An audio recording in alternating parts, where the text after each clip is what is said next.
Assalamu alaikum students. Today we will start life cycle of an angiospermic plant. As we have discussed earlier that angiosperms are flowering plant. Their seeds are enclosed in an ovary and they show heteromorphic alteration of generation in which sporophyte generation is dominant and gametophyte generation depend upon sporophyte generation. First we will discuss the different parts of sporophyte generation. The adult plant is a diploid sporophyte mostly differentiated into root, stem and leaf. Adult plant जो होता है sporophyte का उसके अंदर root, stem and leaf present होते हैं और maturity में वो क्या प्रोड्यूस करता है, फ्लावर्स प्रोड्यूस करता है. अब फ्लावर्स जो है एक मॉडिफाइड शूट होती है जो कि कंसिस्ट करती है डिफरेंट पार्ट्स पे, जिसमें पेडिसल आ जाता है, थैलमस आ जाता है एंड फ्लोरल लीव्स आ जाता है. फ्लोरल लीव्स के अंदर sepal and petal that are non essential and non reproductive parts, जबकि दूसरे जो आ जाते हैं stamen and carpel that are reproductive part. Carpel is known as female reproductive part and stamen is known as male reproductive part. Carpel consists of stigma, style and ovary and stamen consists of anther and filament. Diagram है student जिसमें different parts जो हैं वो flower के दिखाए हुए हैं, जिसमें पेडिसल आ जाता है जिससे फ्लावर जो है वो अटैच होता है. इसके बाद रिसेप्टिकल आ जाता है जिसको थैलमस भी कहा जाता है.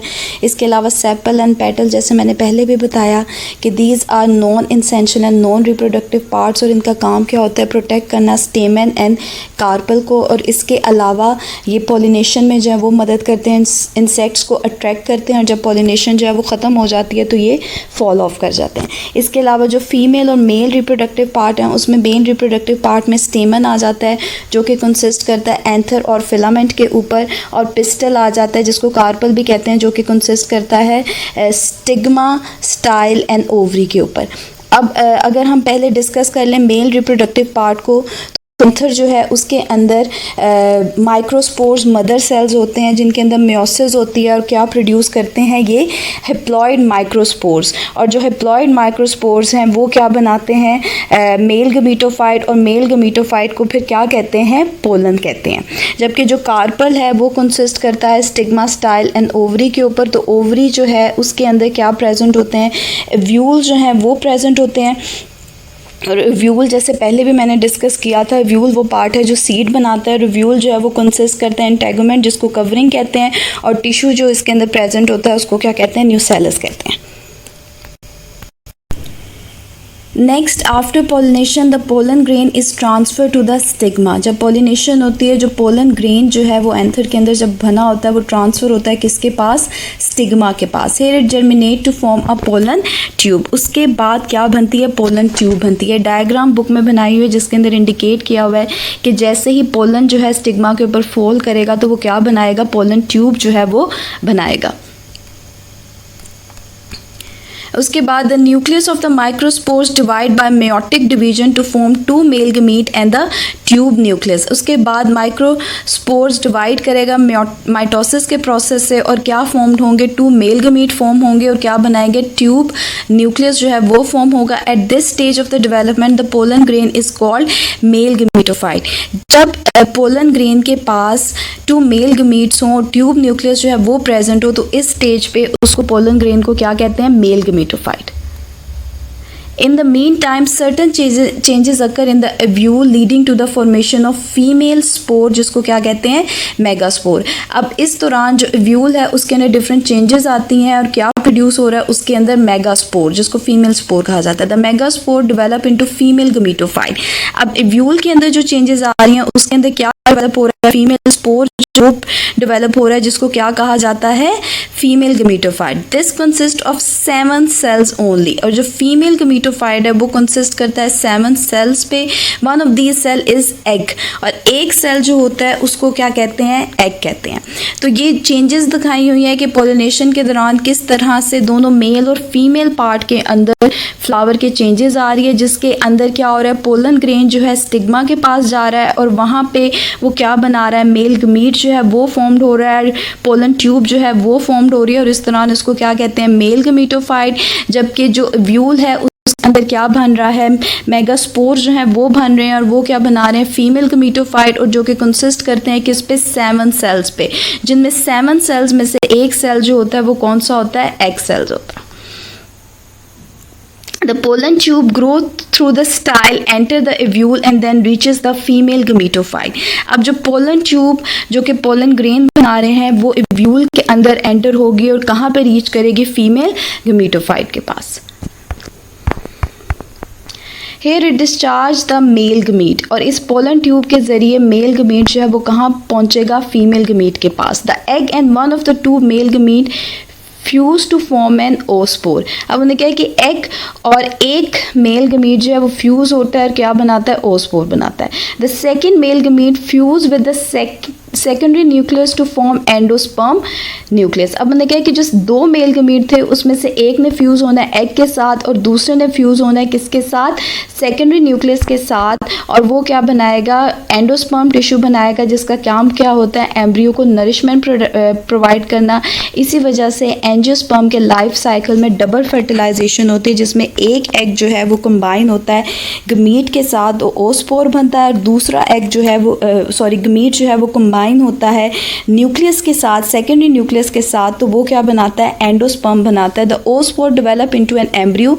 ओस्पोर जो होगा वो एम्ब्रियो में चेंज हो जाएगा और endosperm nucleus develop into a multicellular nutritive tissue, the endosperm. This is known as double fertilization in which one male gamete fertilize the egg and the other male gamete fertilize the endosperm nucleus to form endosperm tissue, which function is to provide nourishment to the embryo. Student ये diagram बनाई हुई है जिसमें 7 sales दिखाए हुए हैं female gametophyte के जिसके अंदर ये एंटीपोडल सेल्स हैं. 3 एंटीपोडल सेल्स होते हैं. एक सेंट्रल सेल होता है जिसमें 2 पोलर न्यूक्लियाई जो हैं वो प्रेजेंट होते हैं. इसके अलावा सिनर्जिड्स, ये 2 सेल जो हैं ये सिनर्जिड्स हैं. और लास्ट में जो सेल है इसको क्या कहते हैं? Egg cell. अब जब मेल गमीट जो है वो आता है तो एक मेल गमीट जो है वो फ्यूज़ होता है किसके साथ? एग सेल के साथ. और क्या बनाता है? ओस्पोर यानी एम्ब्रियो बनाएगा. और दूसरा जो मेल गमीट है वो फ्यूज़ होता है सेंट्रल सेल के साथ जो कि कंसिस्ट करता है 2 पोलर न्यूक्लियाई पे, और इस वजह से एंडोस्पर्मिक टिश्यू बनेगा. दैट इज़ 3N होगा, एंडोस्पर्म टिश्यू बनेगा. और ये एंडोस्पर्म टिश्यू का काम क्या होता है कि ये जो जाइगोट बना है या एम्ब्रियो बना है इसको नरिशमेंट प्रोवाइड करना. This is known as double fertilization जिसके अंदर 2 मेल गमीट जो हैं फीमेल 2 सेल्स को फर्टिलाइज कर रहे हैं. एक एंडोस्पर्म टिश्यू बना रहा है और दूसरा क्या बना रहा है? जाइगोट बना रहा है. नेक्स्ट आ जाता है seed formation. Meanwhile the integument of ovule form testa and tegmen and ovary wall develop into the fruit. अब एव्यूल जो है उसकी इंटेगमेंट जो है वो टेस्टा कवरिंग बनाएगी और ओवरी वोल क्या बनाएगी? फ्रूट बनाएगी.